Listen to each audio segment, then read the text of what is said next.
Баршаңызға сәлем. Бүгін мен сіздерге домашний сыр дайындайтын боламын.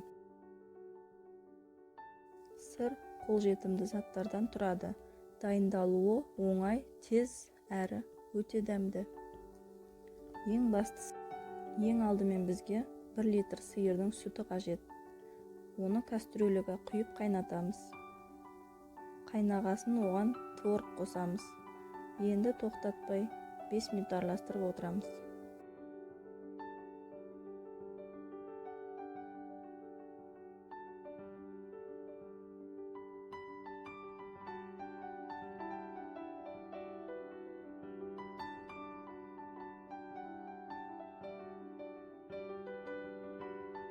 Қайнап болғасын сары суы, сывороткасы сарғайып бастайды. Оны 3-4 қабат оралған марляға құйып сүзіп аламыз.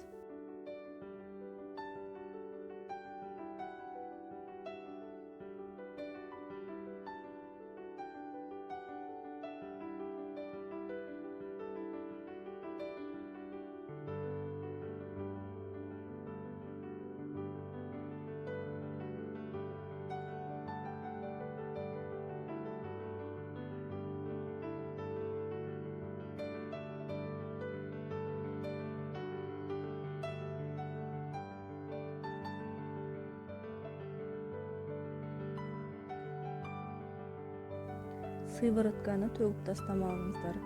Сывороткадан блины, булочка тағы басқа нәрселер жасасаңыздар болады. Сывороткадан жасалған блиныды келесі видеомда көрсететін боламын. Өткізіп алмаңыздар. Ыстық кезінде ішіне сармай қосамыз. Сода, тұзды өзіңіздің дәміңізге қарай қосасыз. Және де бір жұмыртқа қосып, бәрін жақсылап біріккенше араластырамыз. Егер қаласаңыздар, сырға қалаған специяларыңызды, құрғаған көкшіл, укроп тағы сол секілді заттарды қоссаңыз болады.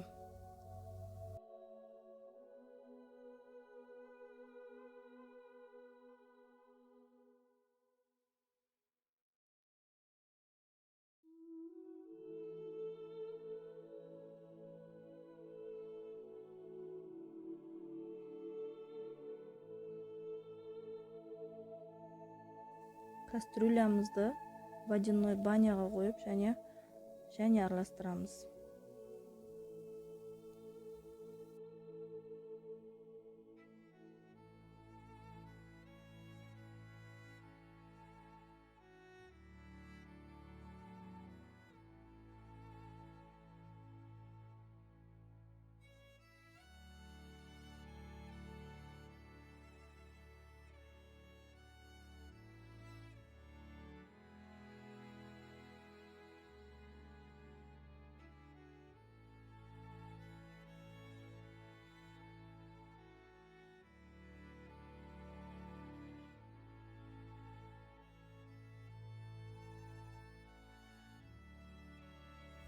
Консистенциямыз жұмсарып, еріп бастайды.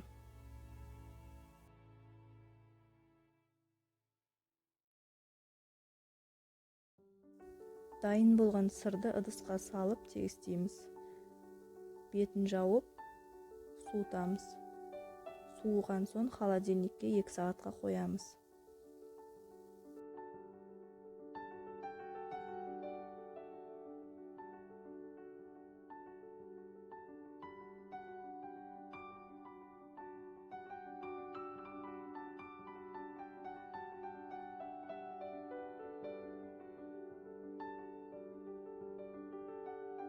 Сырымыз дайын, дәмі тіл үйреді.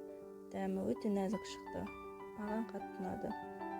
Сіздерге де дайындап көрулеріңізді кеңес беремін.